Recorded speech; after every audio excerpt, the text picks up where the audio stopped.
Hi, I'm John Lasseter. I'm the director of Toy Story, A Bug's Life, and Toy Story 2. I want to welcome you to Pixar Animation Studios. This is our brand new studio. Come on in, there's a lot of cool things in here. So at Pixar, we have this center atrium, and this is where all the things we do together. We have Cafe Luxo here, we have the mail room, we have foosball, very important here at Pixar. There's Pete. Hey. Pete Docter is the director of Monsters Incorporated. Thought we'd give him a tour of Pixar. Go down to the Tiki room. Well, this is Mark's office. He's done it up like a tiki lounge. The pineapple is the symbol of hospitality.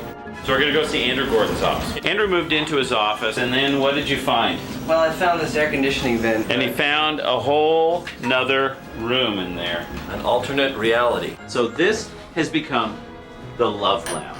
Come on, let's go into the Love Lounge. Okay. You have to crawl through.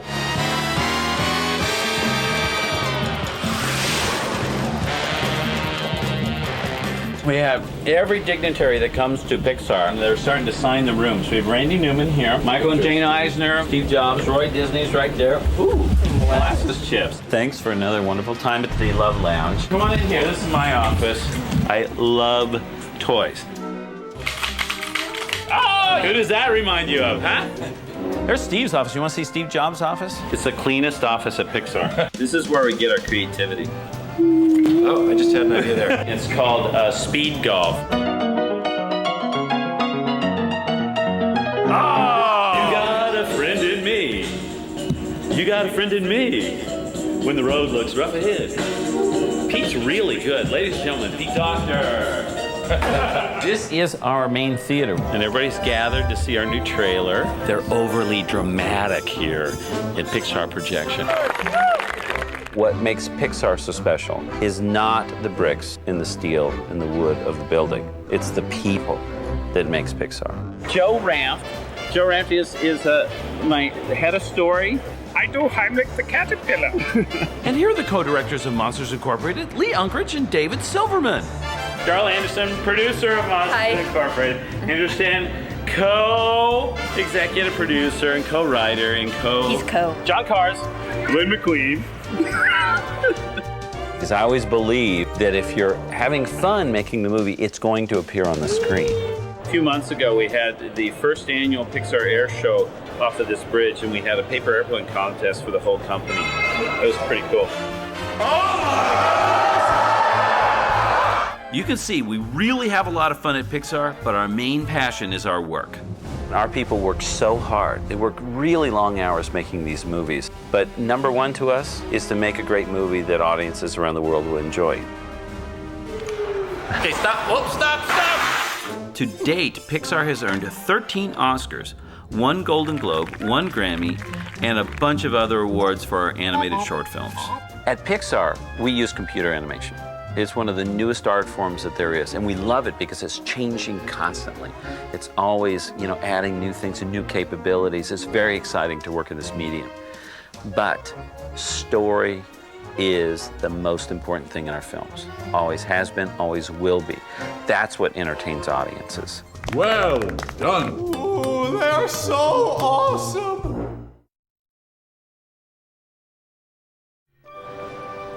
So we all know the most important part of a good film is a good story. And in the story department, we take all our ideas and we give them a shot. Storyboard artists will get the script, develop it, and turn it into a series of these comic book-like drawings that break a sequence down shot by shot. As a storyboard artist, we will take a script and go back and draw pictures. And those pictures, it's like a large comic strip. And what we'll do is we'll take those pictures and pin them up on a board. We will have dialogue strips, which are the dialogue for the movie. We'll pin those up too, and so you see the movie in sequence. And what we'll do is we'll bring these boards in, get as many people as we can to get opinions, and we'll take a pointer, go along those drawings, and pitch them as if they were in the actual film. So you get an idea of whether it's working before you commit to editing and animation, and you try to work out some of the gags and the business that happens in the story sequence that we're working on. Sit down on this board. Ivory goes to your immediate supervisor. You get the golden rod. Golden rod. And Mike's got paper in his mouth. And that's how the sequence is. you think of the word storyboarding, you really should say storyboarding, because what we do at Pixar is we'll throw something up on a storyboard and then take it down, analyze it, rip it apart, put it back together, and start over again. I've been on this film for 5 years since came up with it to when it's released.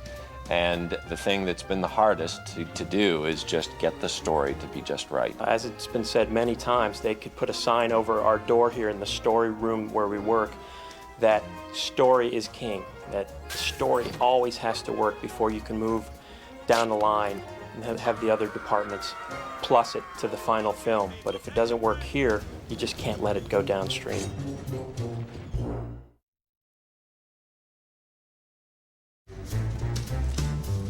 Oh, geez, I'm supposed to be at the recording studio. Gotta take off.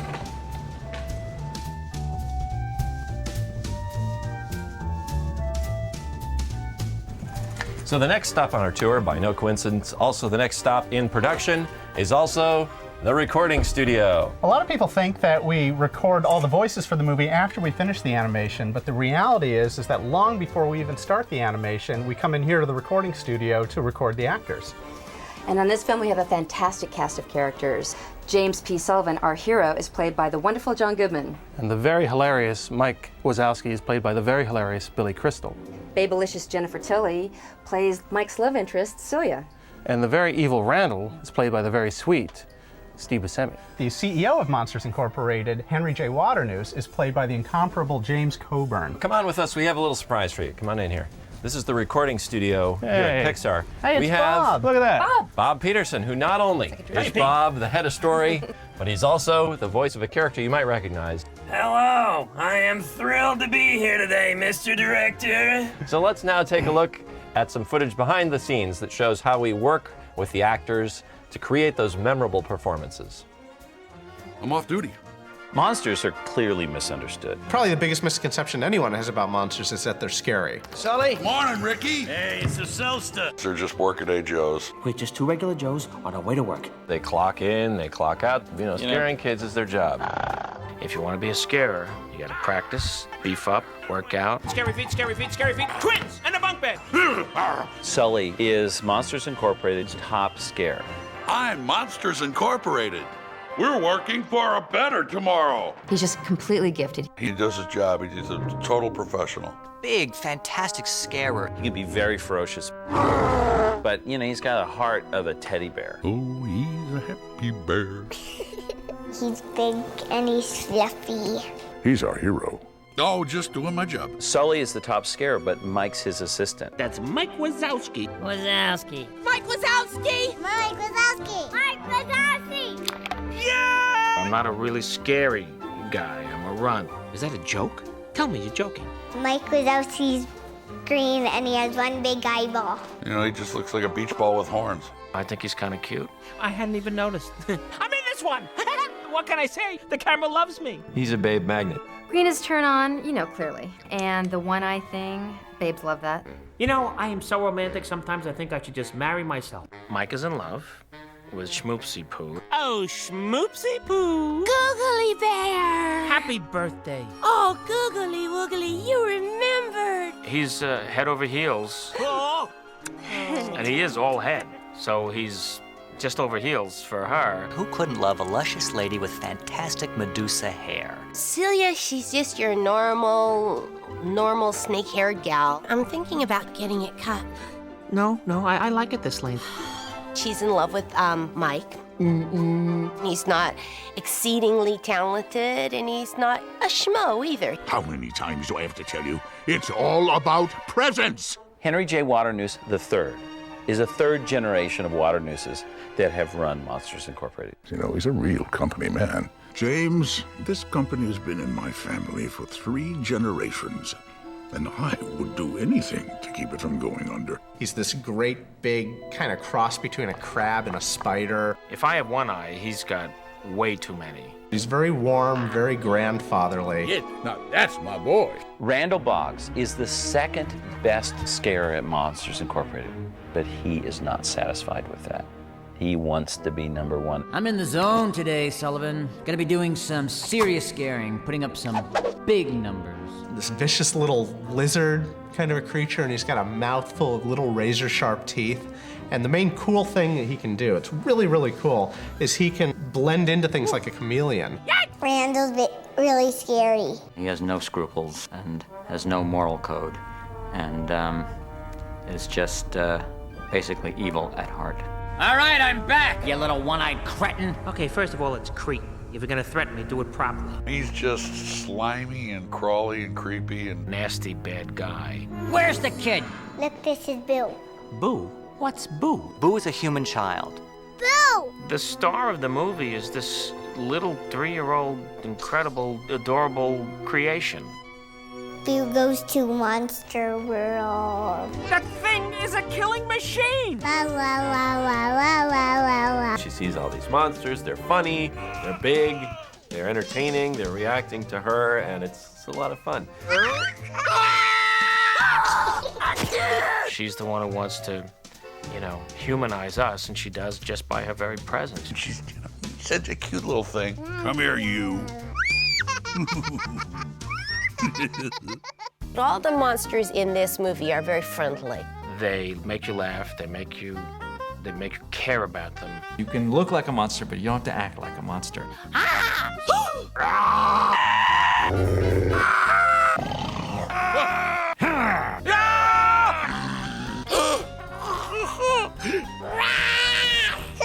Monsters Incorporated. We scare because we care.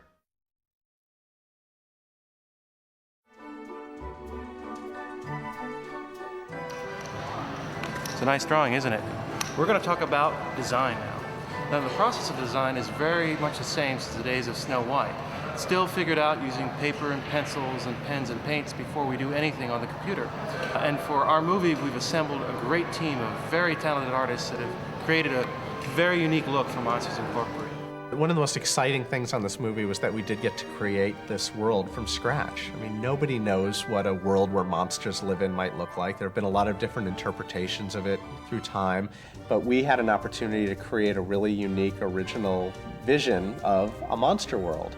And it was a lot of fun because in computer graphics, we have to create every last little detail, every prop, every building, down to the tiniest detail. So somebody has to think about all those details, and it was great fun to think them all up and to create a world that not only looked cool, but made sense. That was one of the criteria, was to have some relatable connection to our world. And also, if it's going to be designed this way for the monsters, there has to be a real reason for it. We have to really kind of think it out as opposed to, this looks neat. We kind of wound up thinking of Monstropolis as kind of almost a parallel universe with the human world. That at first glance, it looks like a regular city. It's not so bizarre that you can't figure out what it is, but we really wanted to relate that they live in a happy place, a bustling, exciting place. They're all going to work, and that the whole world is designed for monsters. So they've done this hilarious thing of showing, doors that have multiple doors or multiple handles on everything. But it's also one of those things, it's just part of the world. Sully's chair in our movie has a big hole in the back of it. Why does it have a hole in the back of it? For his tail to go through. And they have a lot of different physical requirements. The buildings were super reinforced with cast iron and steel and brick. The other was in Monsters, Inc., the factory. We really wanted it to look like it was a working factory. We tried to communicate in the factory design itself that there were areas for the executives and for the union workers and for the people that clean up. So each character had its sort of home base. And I think that's what makes it so special, this world, because it's believable. Everything that we do as far as the story, the characters, and the world, it's believable to the audience. So it's all those little details that we thought up that really make this world a really rich, exciting one to look at again and again.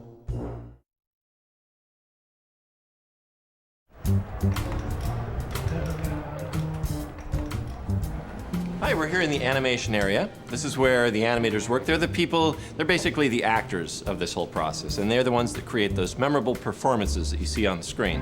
What you're going to see next is a progression of one shot as it goes from story reels, then to layout, animation, final shaders, and lighting.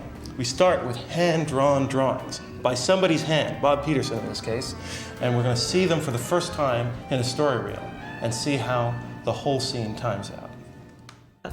Once we're happy with the story reels, we move on into layout. That's where we determine the compositions and the visual structure of the movie. We work with little virtual sets with a virtual camera, and we figure out how the camera's going to move and basically do everything that we can to make the film very visually dynamic. And cut. In this part of the progression reel, I'm going to talk a little bit about animation. Layout basically provide us with a blueprint of how the shot will work. We're concerned with is bringing the characters to life. First thing we do, we listen to the dialogue of the actors portraying these characters again and again and again. We listen to it hundreds of times, trying to figure out what the right gestures, what the right performance for the shot should be. Some animators just sit at their desk and act it out like madmen. Other animators use video reference. They'll videotape themselves acting it out just to get clear in their own minds what the performance should be.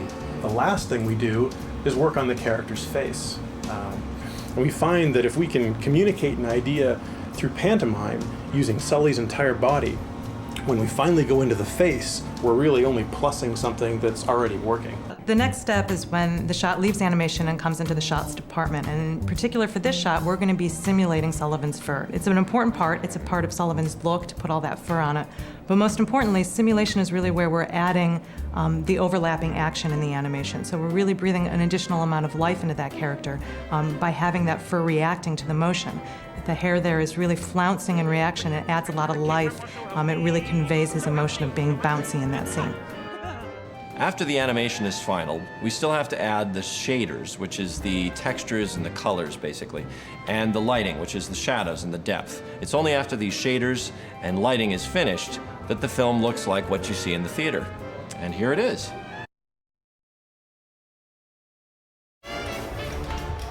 Hey, guys. Hey, John. Hey, John. Hey, John. How's it going? How are you? Good to see you. How's the tour going? Oh, we're doing well. Believe it or not, we're done. Yeah. You're done already? That's We showed them great. around the whole building and Really? talked about the movie and went through all the steps. That Yeah, was made. from a story animation to To finished film. Yeah, Yep. I think they had a great time. It's in the can. Have a great Come on. time. Okay. See you later. See ya. See you later. Well, thanks a lot, everybody. We had a good time showing you around. Hope you enjoyed yourself. Now stick around because after we leave, you're going to see a bunch of doors. Now these doors don't have any markings or words on them, but you still might want to check them out. Right. Big surprises. Thanks very much. Bye now.